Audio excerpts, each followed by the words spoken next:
Astaghfirullah. Bismillahirrahmanirrahim. Assalamualaikum warahmatullahi wabarakatuh.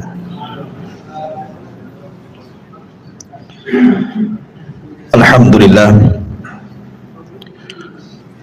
Alhamdulillahilladzi hamdan katsiran tayyiban mubarakan fih kama yuhibbu rabbuna wa yarda. Asyhadu an la ilaha illallah wahdahu rabbi la syarika lah wa asyhadu anna Muhammadan abduhu wa rasuluhu alladzi la nabiyya ba'dah, amma ba'du. Alhamdulillah, di malam hari ini kembali kita bisa duduk di Masjid Muhajirin. Semoga Allah Subhanahu wa ta'ala memberikan balasan kepada yang membangunnya dan kita yang ikut memakmurkan di masjid ini. Salawat dan salam kita hadiahkan kepada Rasul kita Nabi besar Muhammad sallallahu alaihi wa ala alihi wasallam.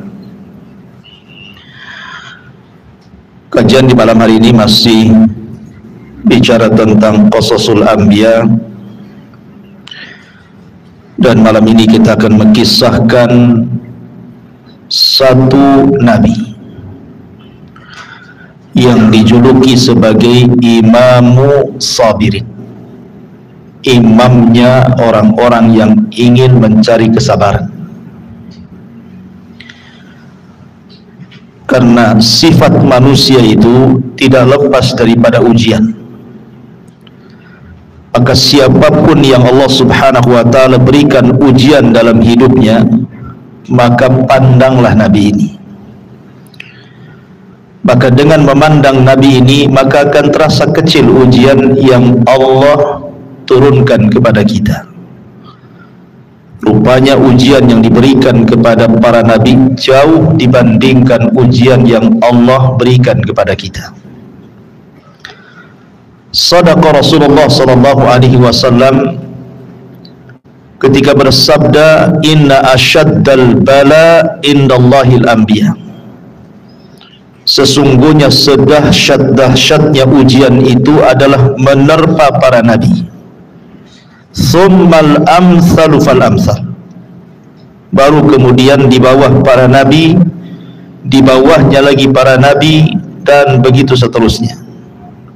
Siapa nabi ini? Nabi ini dikenal dalam Al-Quran sebagai Nabi Allah Ayyub alaihi salatu wassalam. Sebagian para ulama ada yang mengatakan bahwa Ayyub bukanlah nabi. Dia adalah rajulun saleh. Dia adalah orang saleh.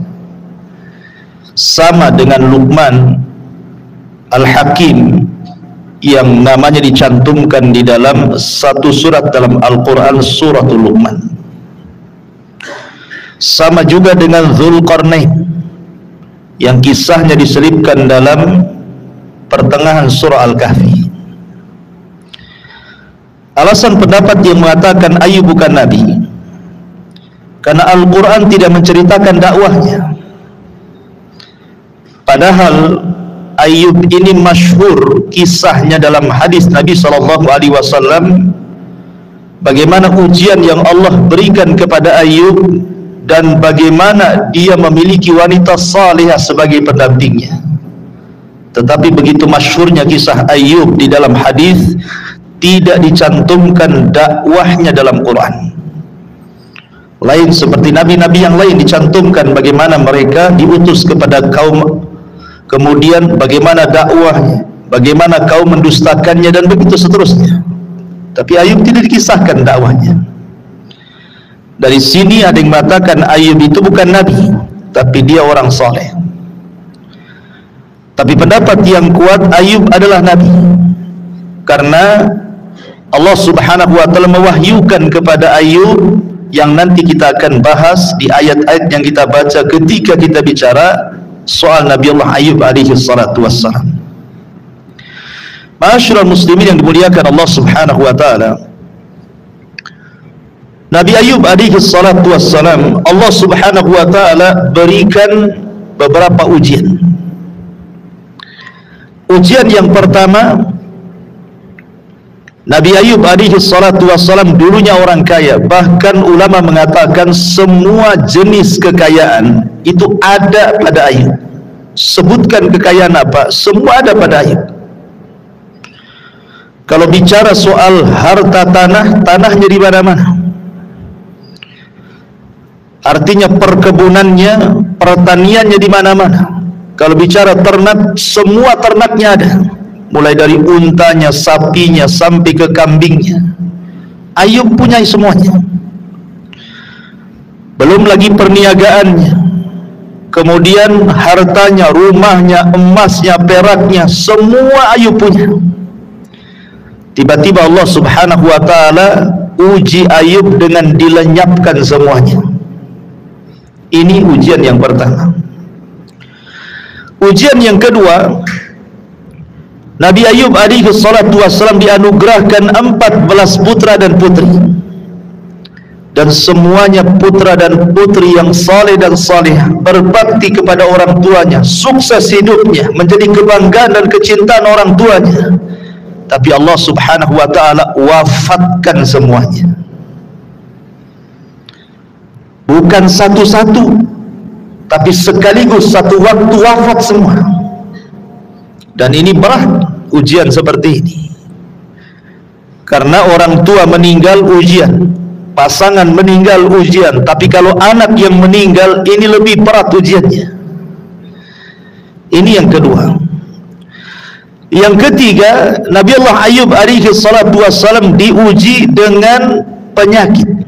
Sampai-sampai ulama mengatakan tidak ada nabi yang diuji pada jasadnya selama yang diuji Allah kepada Ayub alaihi salatu wassalam. Lama sekali sakitnya. Dan sakit yang ditimpakan Allah kepada Ayub itu belum ada ceritanya di zamannya. Baru Ayublah orang yang pertama terkena penyakit itu. Ada yang mengatakan dia terkena penyakit judari. Jadi dari atas kepala sampai kaki itu penuh dengan luka, benjol, isinya nanah, darah, dan ada ulatnya. Ayub setiap hari harus menggaruk badannya. Dan tidak ada yang selamat dari jasadnya kecuali lisan dan hatinya saja. Semua badannya kena penyakit. Kemudian ujian yang keempat, penyakitnya ini lama sekali.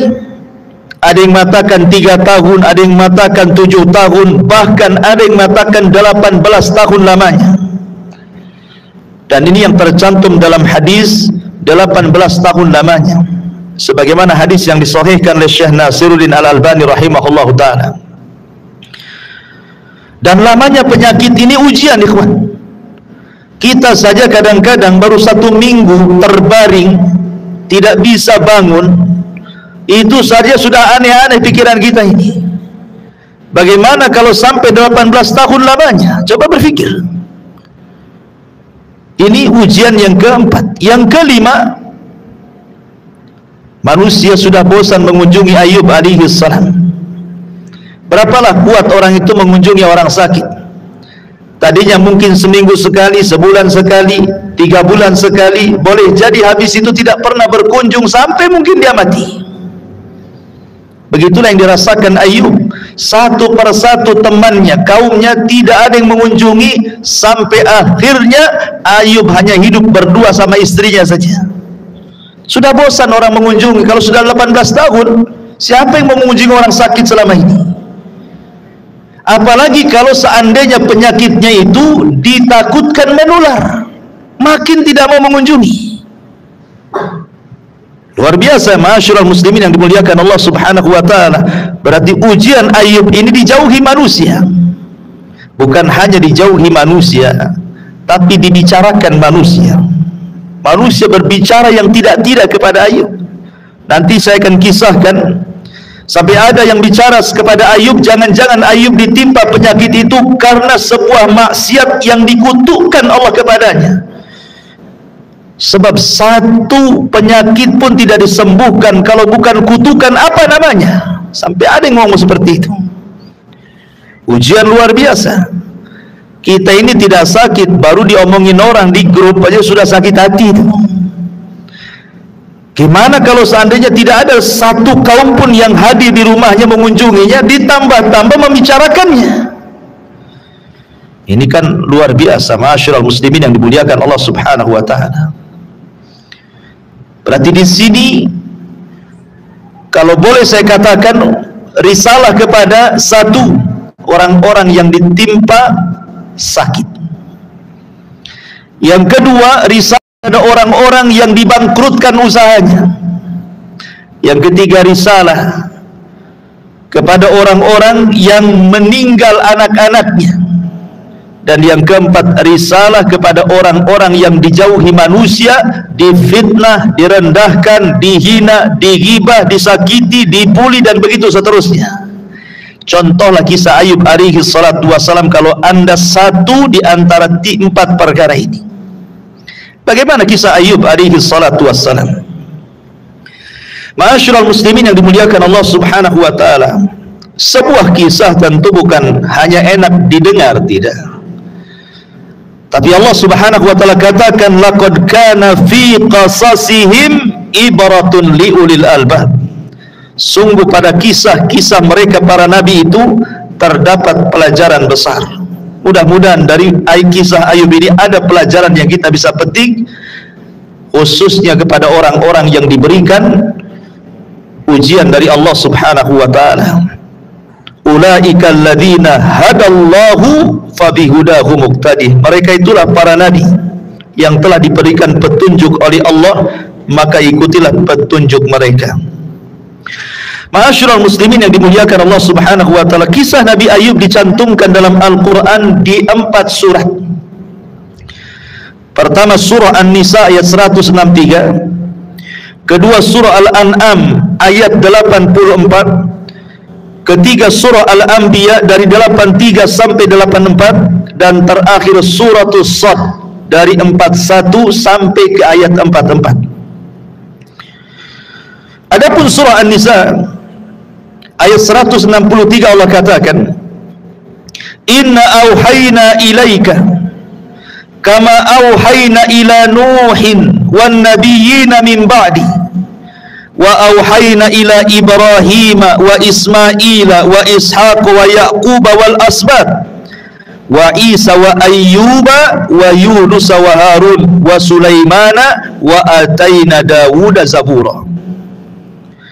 Sungguh kami wahyukan kepada Muhammad, kepadamu wahai Muhammad, sebagaimana telah kami wahyukan kepada Nuh dan para nabi setelahnya, dan kami wahyukan pula kepada Ibrahim, kepada Ismail, kepada Ishak, kepada Yaqub dan cucu-cucunya, serta kepada Isa dan Ayyub, kemudian Yunus dan Harun serta Sulaiman, dan kami telah berikan kitab Zabur kepada Daud.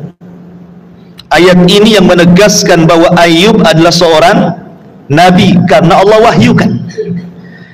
Karena tadi saya katakan bahwa ada yang mengatakan Ayub itu orang saleh, tapi pendapat yang kuat, Ayub adalah satu di antara 25 nabi dan rasul yang masyhur yang namanya dicantumkan dalam Quran. Karena di sini Allah wahyukan.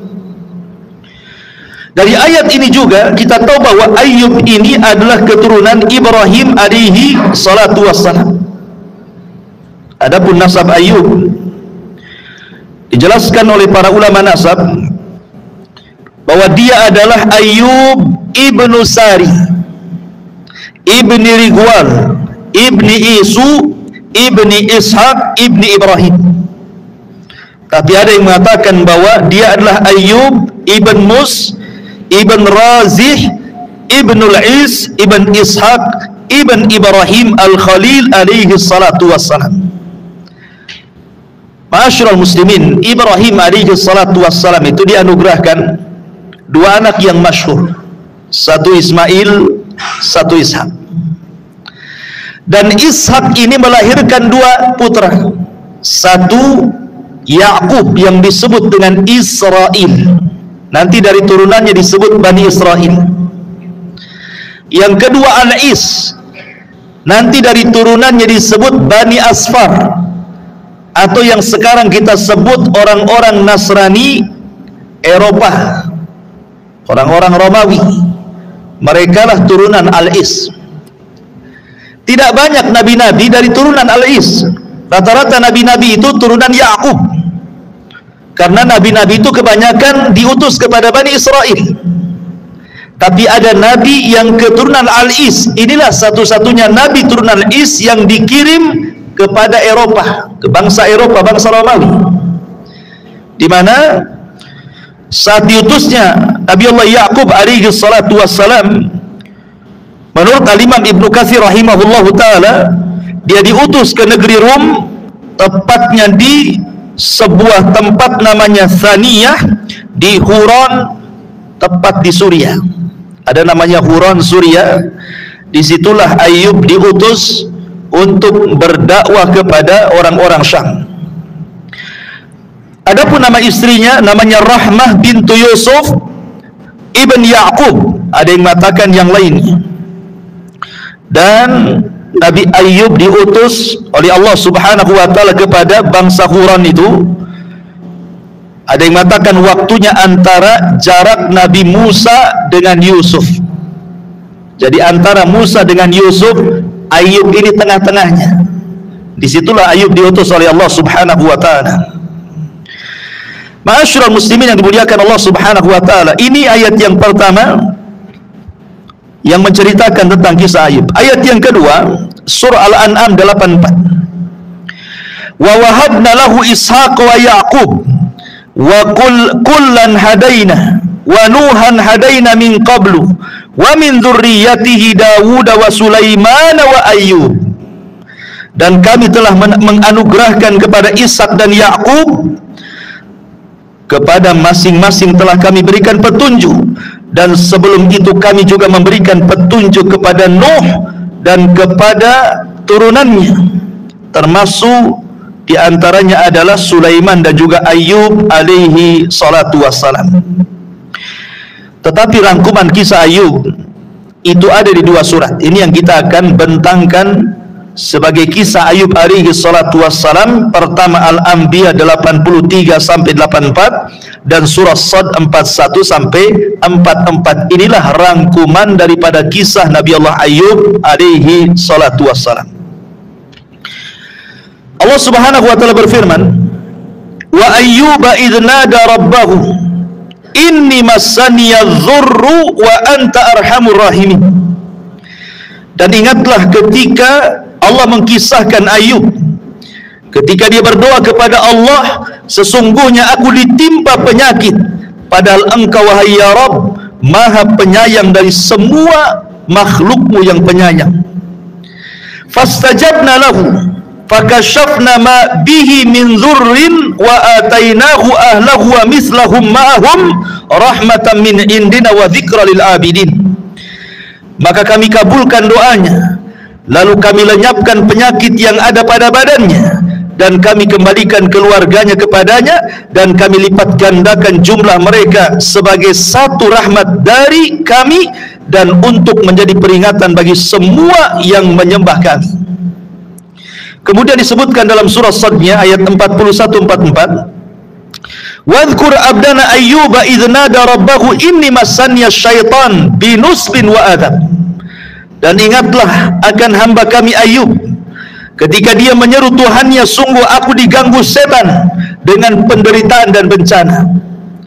Urkud birijlika hadza mughtasilun baridun wa syarab. Hentakkanlah kakimu hai Ayub, inilah air yang sejuk untuk mandi dan untuk minum. Wa wahabna lahu ahlahu wa mislahum ma'ahum rahmatan minna wa dzikra liulil albab. Dan kami anugerahkan dia dengan mengumpulkan kembali keluarganya, dan kami lipat gandakan jumlah mereka sebagai rahmat dari kami dan pelajaran bagi orang-orang yang berpikir sehat. Wa khudh biyadika digsan fadrib bihi wa la tahnath inna wajadnahu sabiran ni'mal abdu innahu awwab. Dan ambillah seikat rumput dengan tangan, lalu pukulkanlah dengan itu, dan janganlah engkau melanggar sumpah. Sesungguhnya kami dapati dia Ayub seorang penyabar. Dialah sebaik-baik hamba, sungguh dia sangat taat kepada Allah. Inilah ringkasan secara mujmal, global yang disebutkan di dua surat itu. Baik, kita masuk pada kisah Ayub alaihi salatu wassalam dengan merujuk kepada hadis Anas ibn Malik radhiyallahu an. Ma'asyiral muslimin yang dimuliakan Allah azza wa jalla, Nabi Ayub alaihi salatu wassalam adalah nabi yang pada awalnya diberikan nikmat yang luar biasa. Saya katakan dari awal, hartanya banyak sekali, semua ada, ladangnya ada, dipenuhi dengan buah-buahan dan biji-bijian, ternaknya banyak, dipenuhi dengan unta, sapi dan kambing, belum lagi rumahnya besar, belum lagi pembantu-pembantunya, belum lagi pekerja-pekerjanya, dihormati manusia, memiliki istri yang solehah, anak yang soleh dan solehah. Kira-kira nih kenikmatan apa lagi yang kita cari di dunia kecuali ini kan? Antum hidup itu nyari apa coba? Kalau orang sudah soleh, taat ibadah, diberikan istri yang solehah, taat kepada suaminya, taat kepada Allah, kemudian taat kepada suaminya, diberikan anak-anak yang nurut, soleh dan solehah, kemudian rumahnya besar, kemudian tanahnya luas, kemudian ternaknya banyak, hartanya banyak. Kira-kira apa yang antum inginkan dari situ? Semua sudah ada. Begitulah Ayub alaihi salatu wassalam. Apa yang kita punya, Ayub punya. Disebutkan di dalam kisah Israiliyat, walaupun kisah ini tentu tidak ada dalam Quran ataupun hadis Nabi, tetapi ahli tafsir biasanya kalau mengkisahkan Nabi Ayub itu selalu mencantumkan kisah Israiliyat ini. Dan Rasul mengatakan, hadithu ambani Israel wala haraj, ceritakan tentang kisah Israiliyat, tidak mengapa kalau tidak bertentangan dengan Al-Quran. Dan sering saya katakan bahwa kisah Israiliyat ini sebagai penyedap kisah saja. Tetap patokan kita kepada Al-Quran dan Sunnah, jadi hanya penyedap sajalah untuk pelengkap kisah. Jadi dikisahkan dan ini dicantumkan oleh banyak ahli tafsir dalam kitab-kitab tafsir mereka seperti Ibnu Katsir, Tabari dan yang lainnya. Jadi suatu ketika iblis ini datang kepada Allah Subhanahu wa taala karena sudah berusaha untuk menggoda Ayub tetapi tidak bisa digoda. Ya, iblis ini bolak-balik menggoda Ayub, tidak bisa digoda. Sehingga kemudian iblis ini mengadu kepada Allah Subhanahu wa taala, pantas saja Ayub itu tidak bisa digoda karena engkau berikan banyak nikmat yang luar biasa kepada Ayub. Cobalah kalau seandainya kau kuasakan kepada aku, kuhancurkan tuh nikmat-nikmatnya, pasti kau lihat Ayub tidak akan sabar. Tetapi ingat, tadi sudah saya katakan di dalam Al-Quranul Karim, Allah Subhanahu wa ta'ala sudah menginformasikan kepada kita, inna wajadnahu sabiran ni'mal abdu innahu awwab.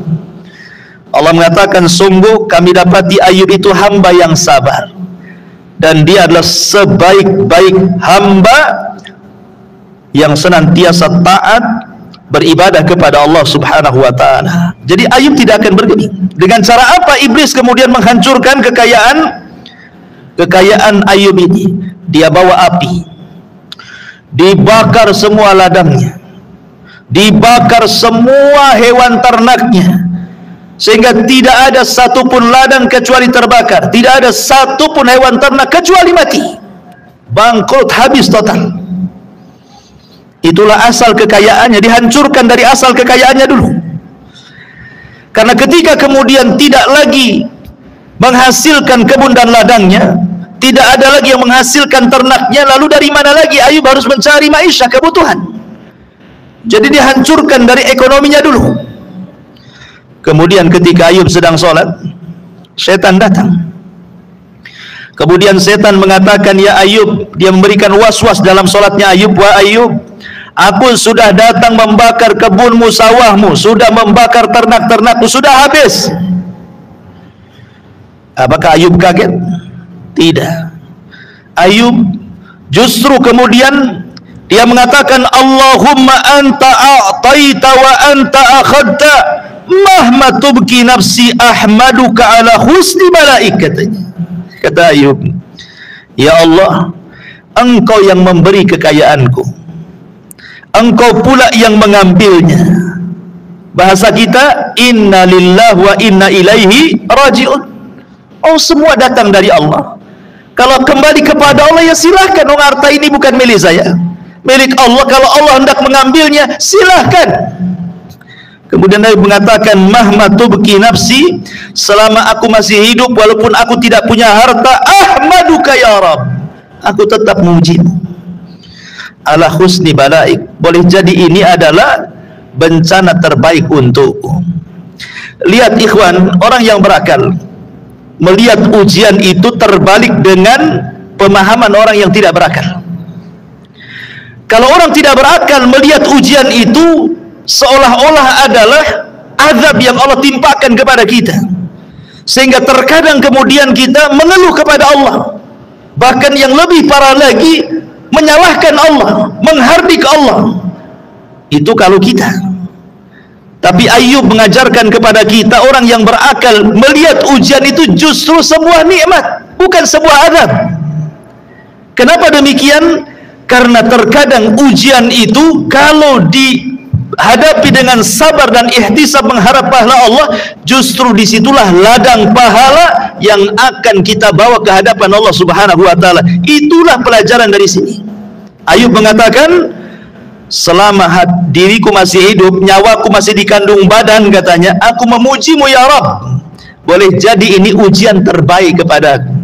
Jadi Ayub menganggap ujian itu nikmat, gitu maksudnya, bukan sebagai adab. Akhirnya setan pun putus asa. Tak bisa juga dia menggoda Ayub alaihi salatu wassalam. Mulai berpikir. Kemudian setan berpikir lagi, iblis ini. Akhirnya dia ingin membunuh semua putra dan putrinya Ayub. Ketika putra dan putri Ayub sedang berkumpul di rumahnya, semua satu rumah itu sedang berkumpul, maka setan merobohkan tuh rumah itu sehingga menimpa semua anak-anak Ayub, mati semua.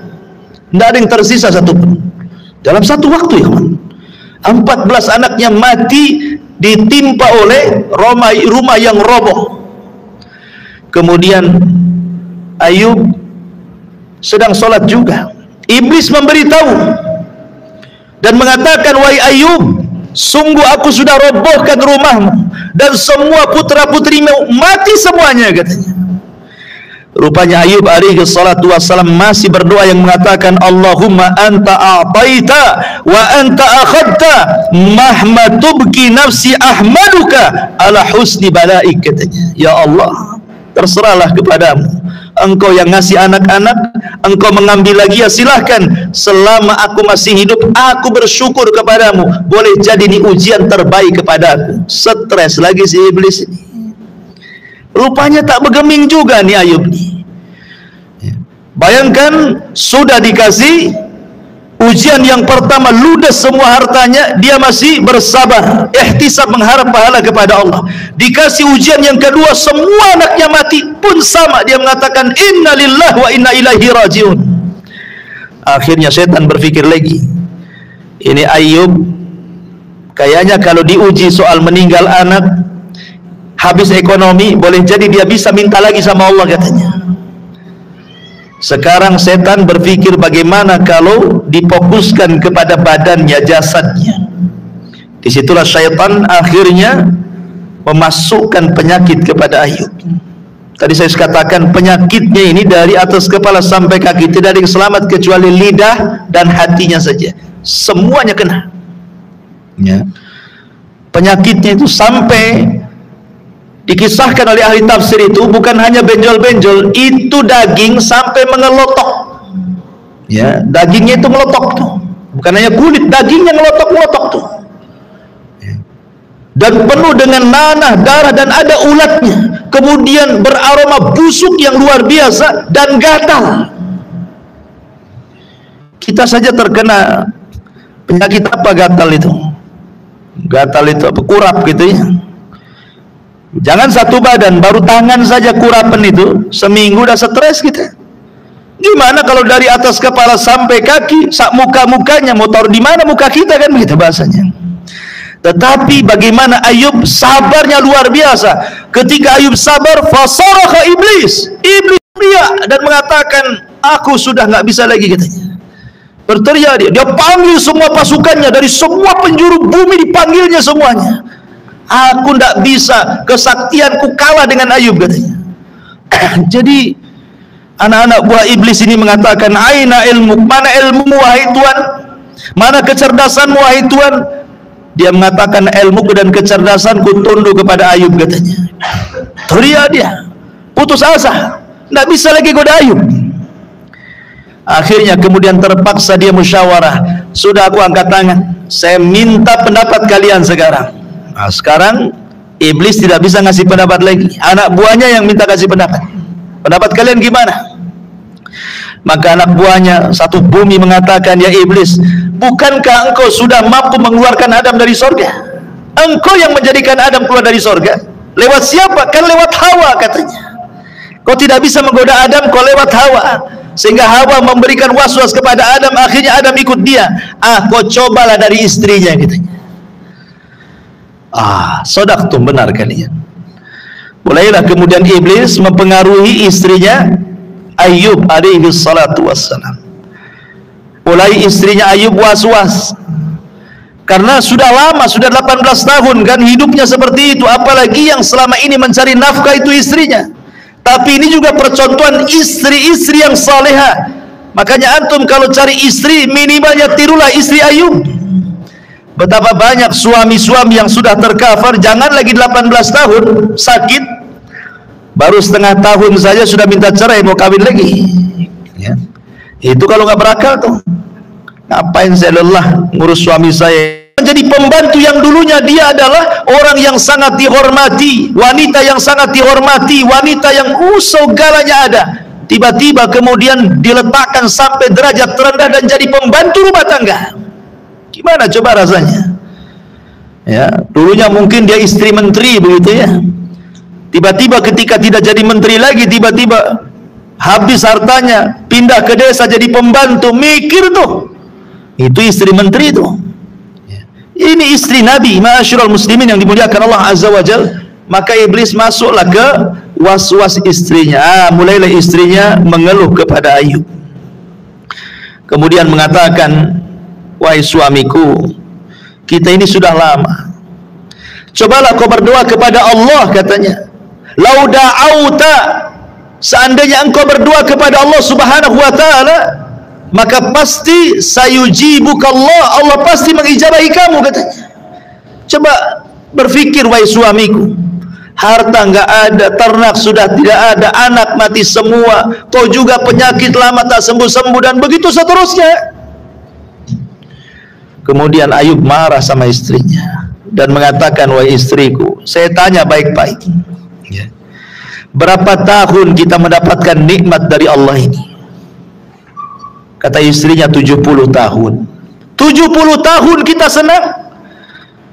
Kita baru diuji 18 tahun. Seandainya Allah subhanahu wa ta'ala uji saya sampai 70 tahun, itu pun belumlah saya bersyukur kepada Allah subhanahu wa ta'ala. Bersabarlah, katanya. Subhanallah. Coba Ayub berusaha menyabar-nyabarkan istrinya.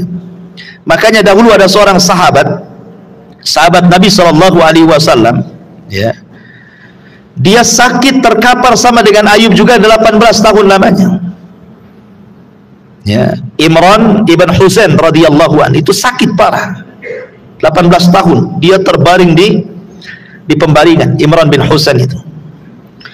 Jadi sahabat-sahabat mengatakan kepada Imran bin Husain, ya Imran, tidakkah kau berdoa kepada Allah agar Allah subhanahu wa ta'ala menyembuhkan penyakitmu? Apa kata Imran ibn Husain? Tidak, sampai penyakitku sebanding dengan nikmat yang Allah anugerahkan kepadaku. Kalau dulu aku diberikan nikmat 30 tahun, sekarang 18 tahun, tunggu 12 tahun lagi, katanya. Kata Imran bin Husain. Luar biasa, sahabat Nabi. Dari sini juga ada fikih bahwa boleh seseorang itu tidak berobat. Jadi dia hanya ingin menikmati gitu maksudnya. Boleh seseorang itu ingin menikmati penyakitnya karena ingin mengharap pahala dari Allah Subhanahu wa taala. Tidak mengapa kalau sabar, ya. Tapi kan siapa yang sabar di atas penyakit? Ya. Tapi boleh juga seseorang berdoa kepada Allah untuk disembuhkan, sebagaimana ada seorang wanita di zaman Rasul, dia terkena penyakit ayan yang kalau datang ayannya tersingkap-singkap auratnya, dia datang kepada Rasul dan mengatakan, ya Rasulullah, doakan aku kepada Allah kesembuhan, karena kalau seandainya penyakit itu datang, aku tidak sadar auratku tampak kemana-mana.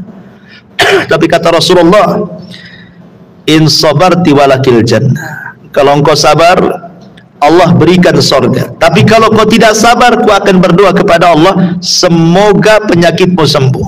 Milih mana? Milih sorga atau milih sembuh? Katanya.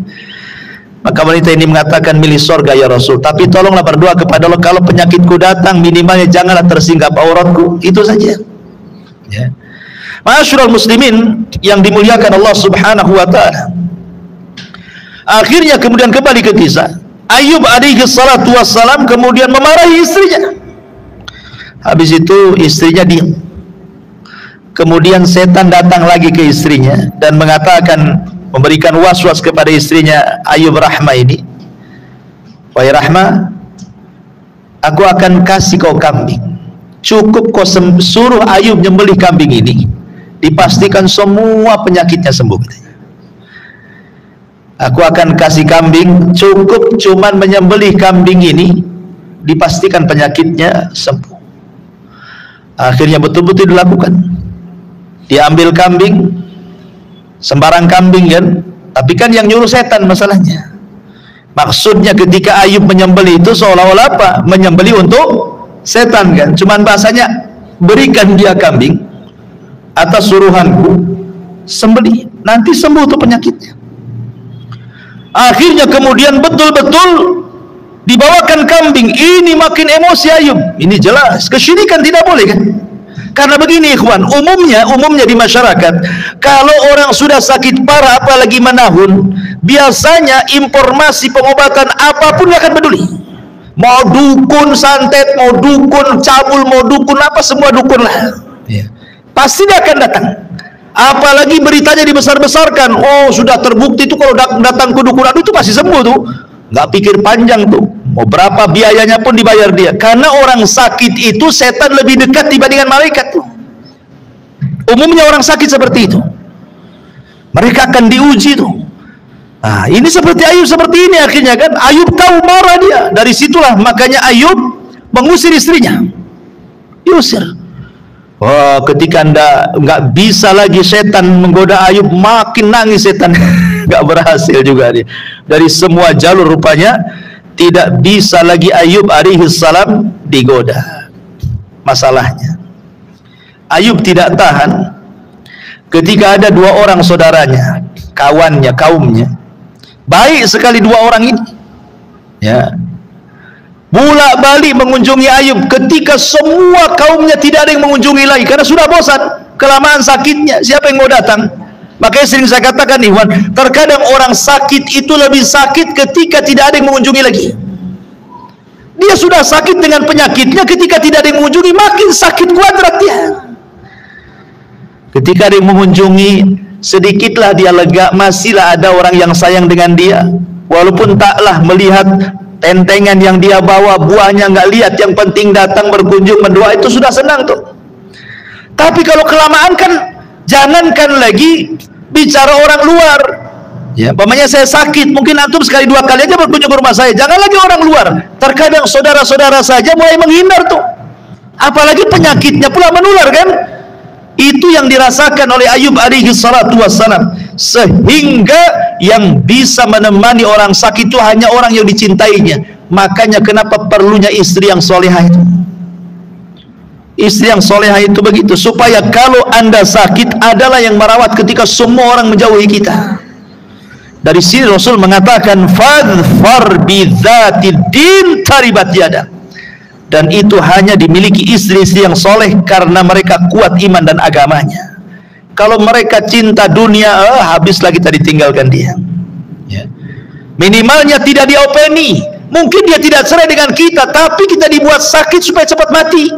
Diomeli, omongannya nggak enak, makin nyelekit gitu kan. Sudah darah tinggi, nyelekit lagi, makin tinggi darahnya. Sudah seterus makin stroke lagi kan. Kan kalau punya istri nggak jelas tuh kan. Ya, jadi ma'asyiral muslimin yang dimuliakan Allah Azza wa Jalla, dua orang ini berbincang-bincang di luar rumah Ayub. Apa perbincangannya? Perbincangannya dijelaskan dalam hadis Nabi sallallahu alaihi wasallam bahwa inna nabiyallah Ayyub kana fi bala'ihi 18 sanatan farafadahu al-qarib wal ba'idu illa rajulani min ikhwanihi. Abu Ya'la dan juga Al-Bazzar meriwayatkan dari Anas bin Malik radhiyallahu an, dan ini sahih hadis ini. Disahihkan oleh Syekh Nasruddin Albani rahimahullah taala. Sesungguhnya Nabi Allah Ayyub mendapat cobaan selama 18 tahun, sehingga orang dekat dan jauh pun mulai menjauhi sedikit demi sedikit, kecuali dua orang. Bagaimana kisah dua orang ini?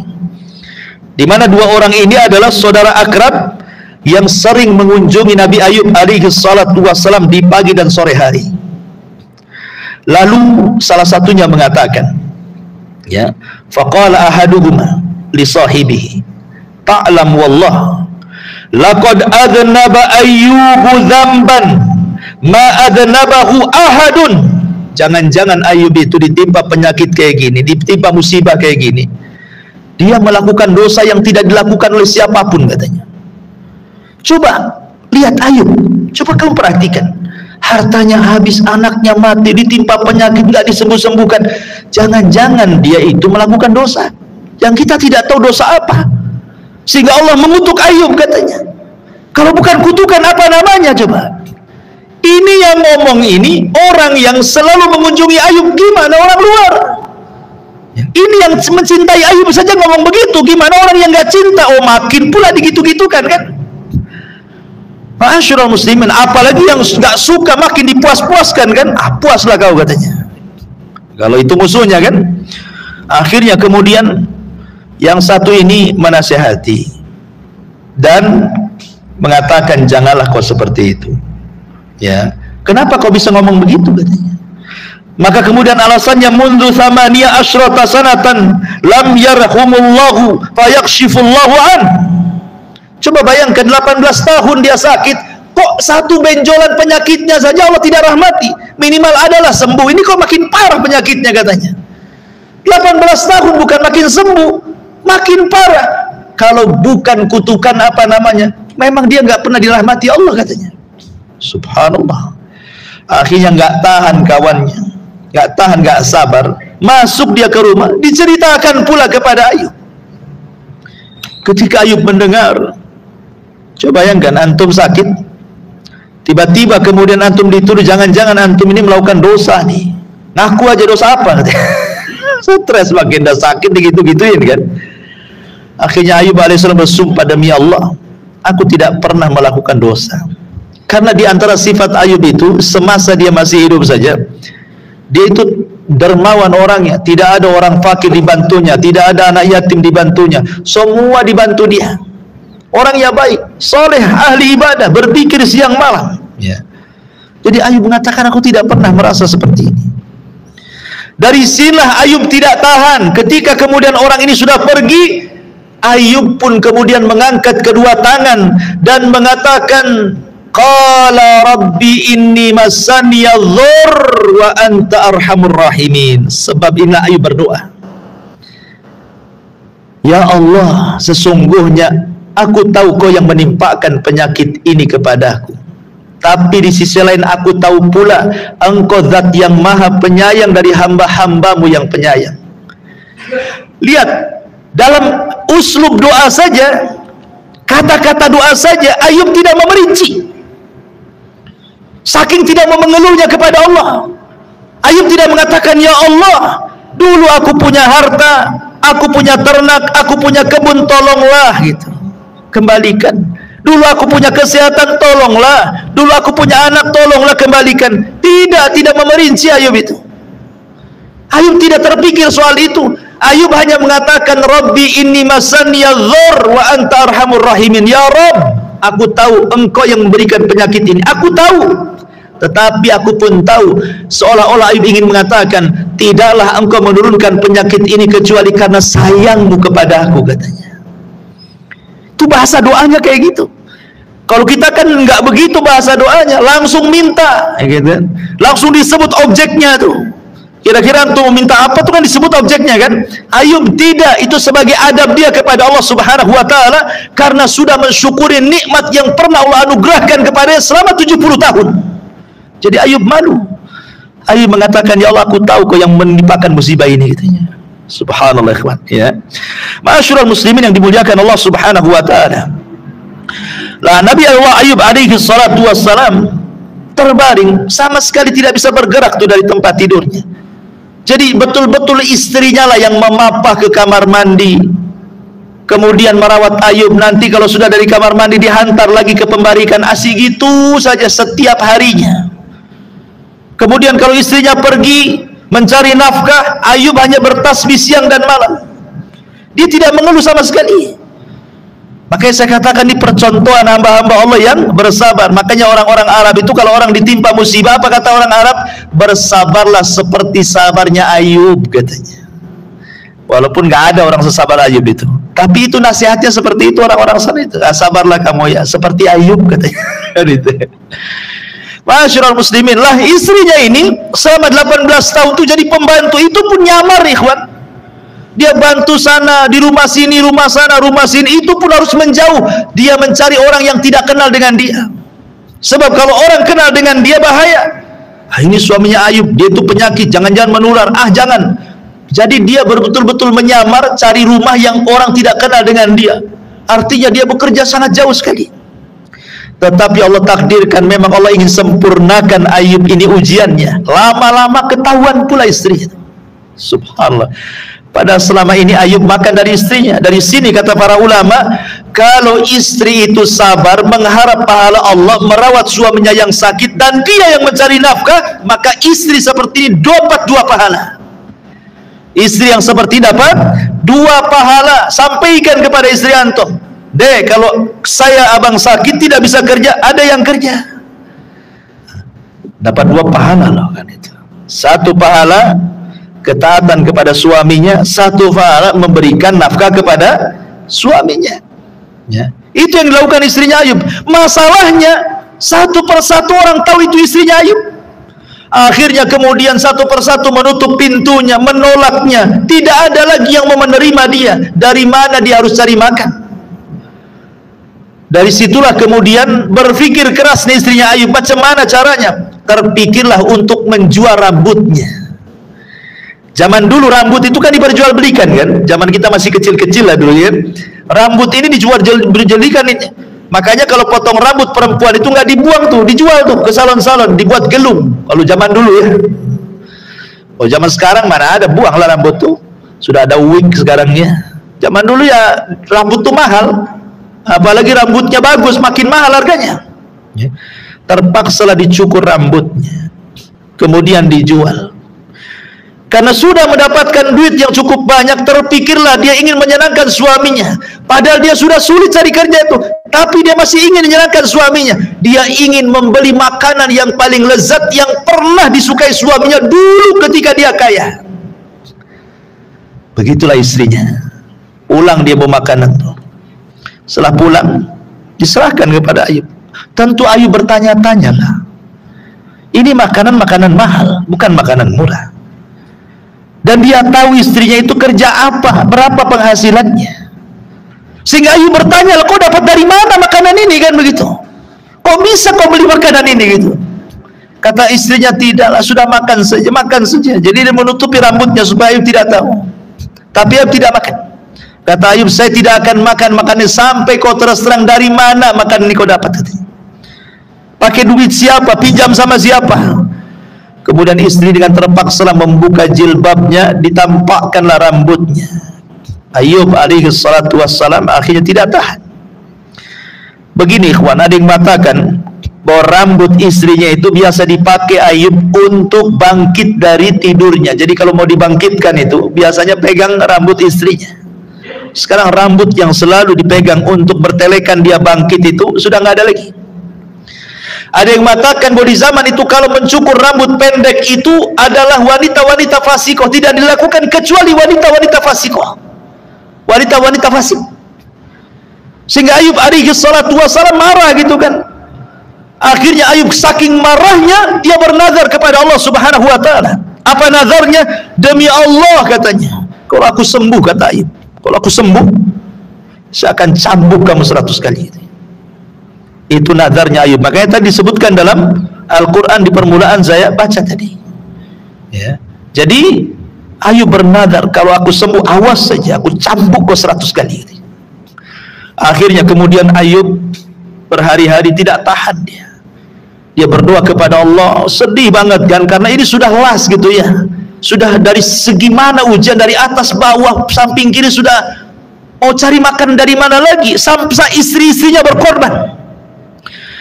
Dari situlah Ayub alaihi salatu wassalam berdoa kepada Allah dan mengatakan, Rabbi inni massaniya syaitan binusbin wa adab. Ya Rabb, sesungguhnya hambamu Ayub ini sungguh diganggu oleh syaitan dengan penderitaan dan bencana yang begitu berat kepadaku. Sudah nggak tahan Ayub, terpaksa dia ngomong begitu, padahal dia tidak mau mengeluh sebenarnya.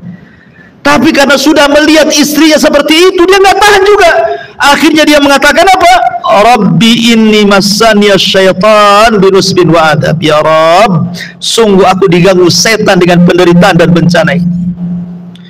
Maka kemudian Allah subhanahu wa ta'ala menentukan waktu kesembuhannya. Ketika istrinya tidak ada, dia di kamarnya, maka Allah subhanahu wa ta'ala berfirman kepada Ayub. Apa firmannya? Allah subhanahu wa ta'ala katakan, ya Ayub, urkud birijlika, urkud birijlika, hadha mughtasilun baridun wa syarab. Wahai Ayub, hentakkan kakimu, hentakkan kakimu. Karena Ayub tidak bisa apa-apa, hanya bisa berbaring. Dia berusaha duduk, kemudian kata Allah, hentakkan kakimu, katanya. Dihentakkan kakinya ke tanah, subhanallah, tiba-tiba keluar air dari bawah tanah memancur ke atas. Kata Allah subhanahu wa ta'ala, minumlah wahai Ayub, minumlah dari air itu.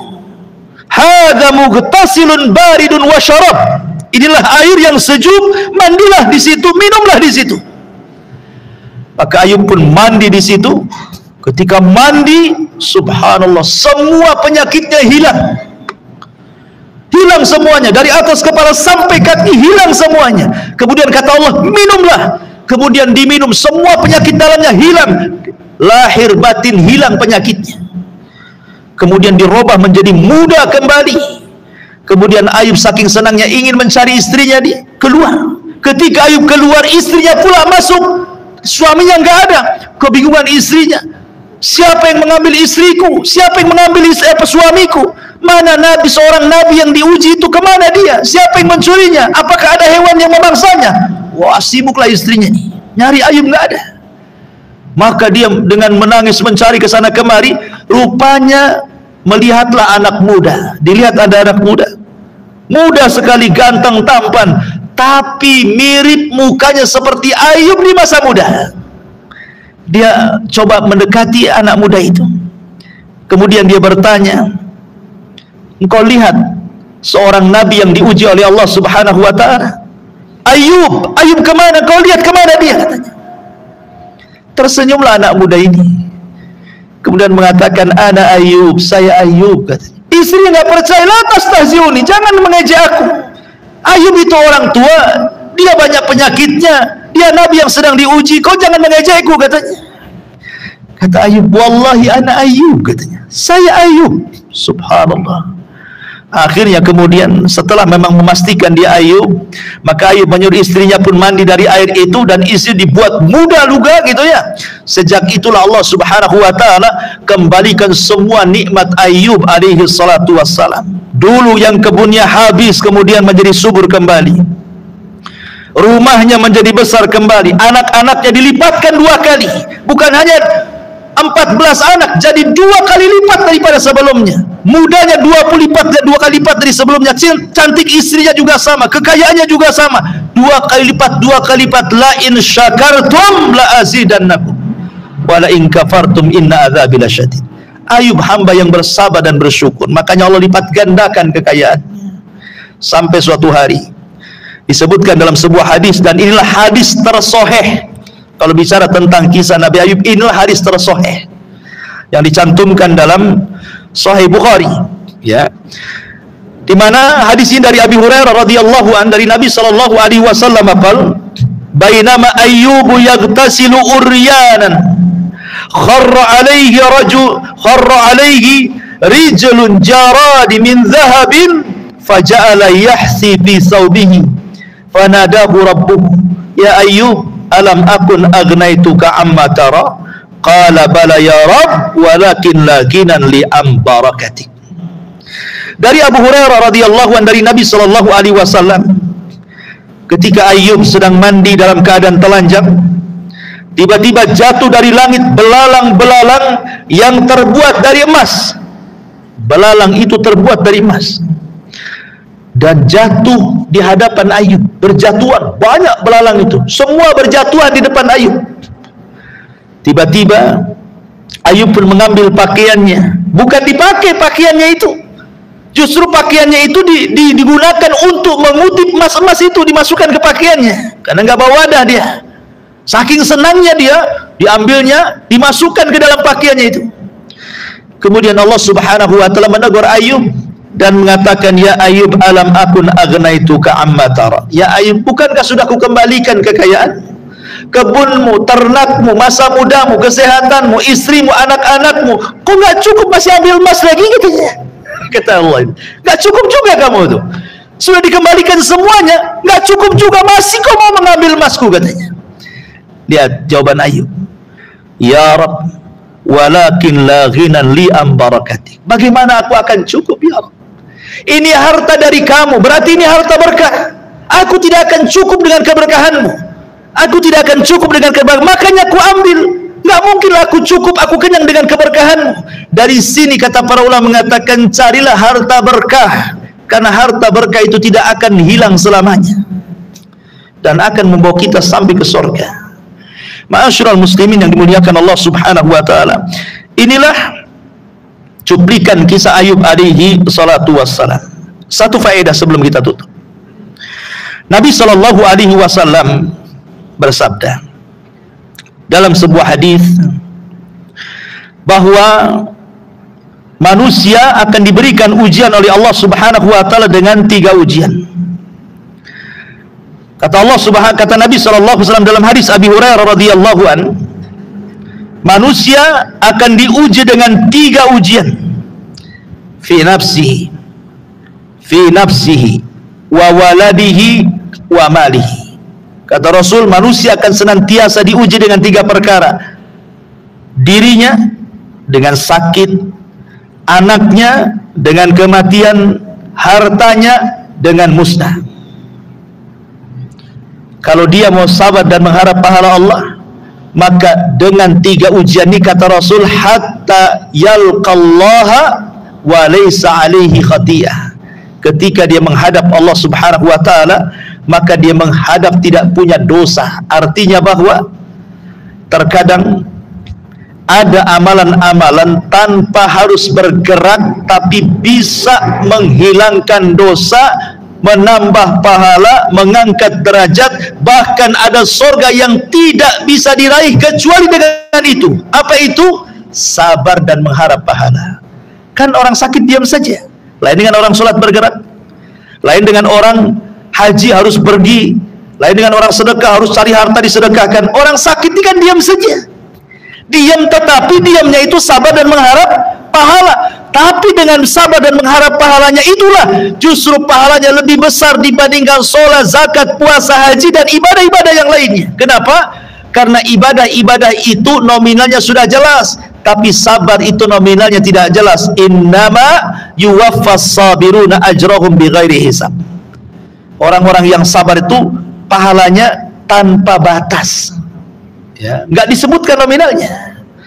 Makanya di zaman Nabi Shallallahu Alaihi Wasallam ada seorang sahabat masuk ke majelis Nabi, bawa anak kecil dicium-cium. Kata Nabi SAW, atuhibbuhu, fulan, kau cinta dengan anak? Maka sahabat ini mengatakan, kama ahabbakallah uhibbuhu ya Rasulullah. Sebagaimana Allah fitrahkan kepadaku mencintai engkau wahai Rasul, begitulah kecintaanku kepada anakku, katanya.